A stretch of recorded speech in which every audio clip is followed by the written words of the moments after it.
Assalamualaikum warahmatullahi wabarakatuh.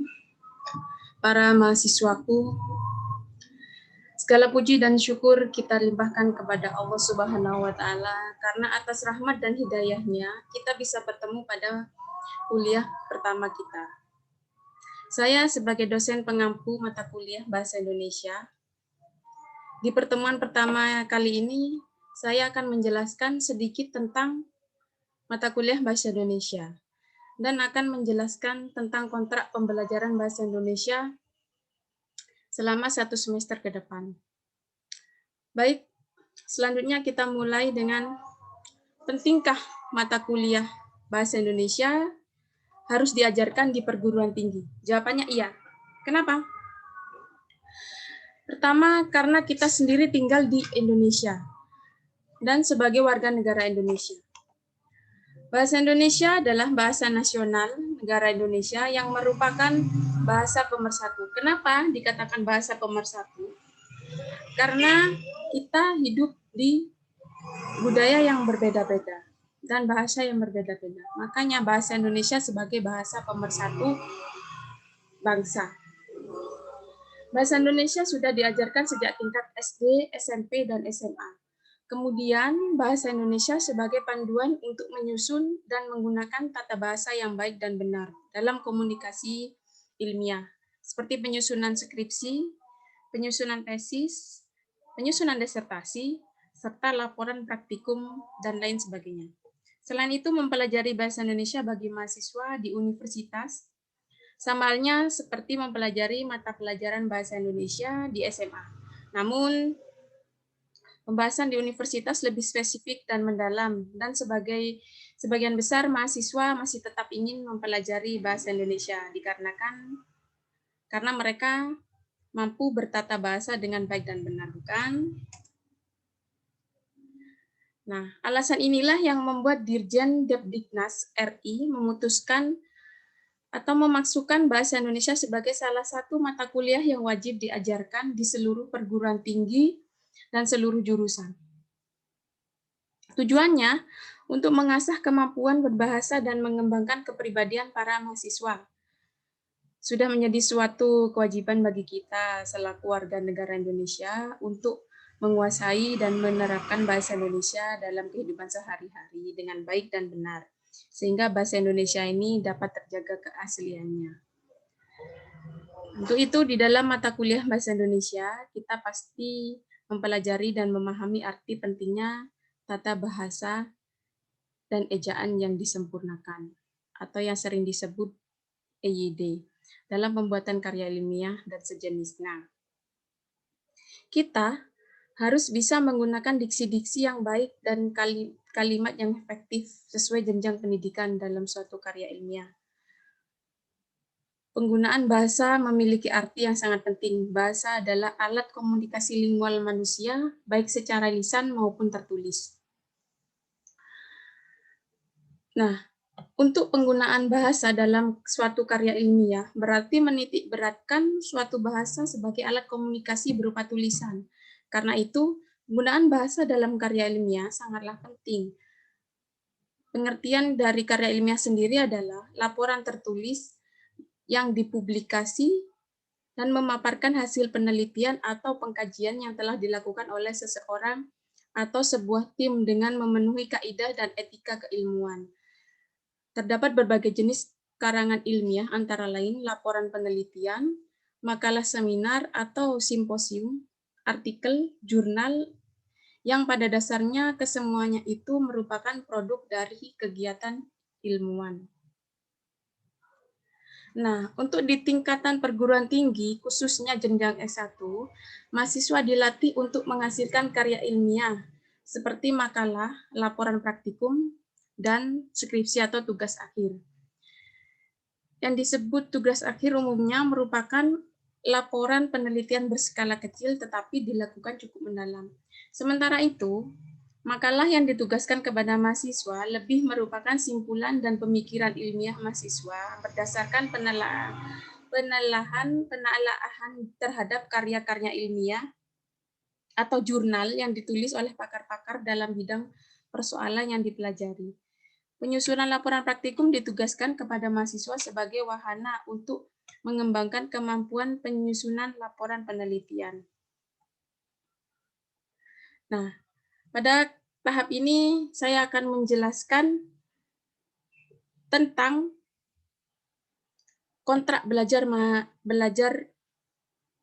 bahasa Indonesia selama 1 semester ke depan. Nah, pada pembelajaran ini, para mahasiswa ditekankan pada kegiatan menulis. Karena nanti kita model pembelajarannya yaitu berbasis mini riset. Nah, bahasa Indonesia menunjukkan bangsa. Seperti yang saya jelaskan tadi, kita hidup di Indonesia dengan beragam bahasa, maka bahasa Indonesia itu adalah bahasa pemersatu bangsa. Kemudian tujuan instruksional umum.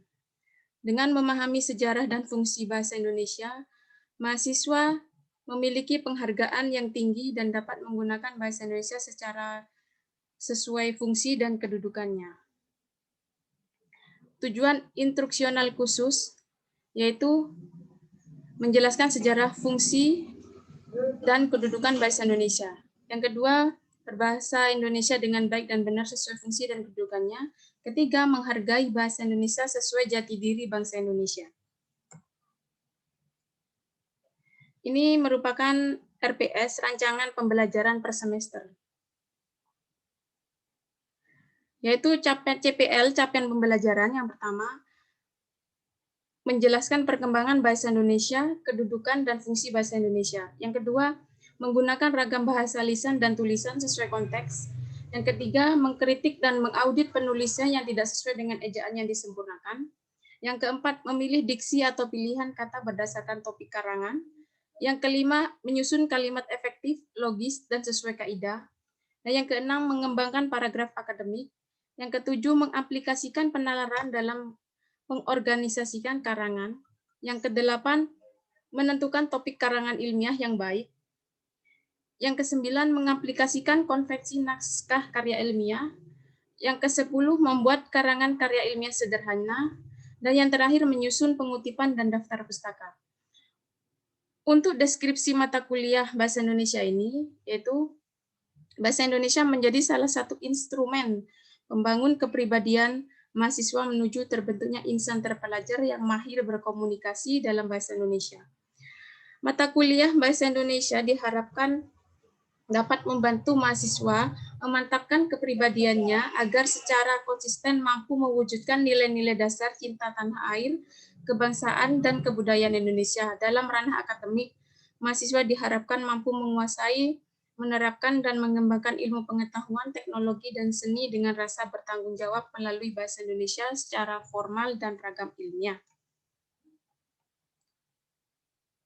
Untuk pertemuan pertama, yang seperti kali ini, memahami dan memiliki mind map bahasa Indonesia.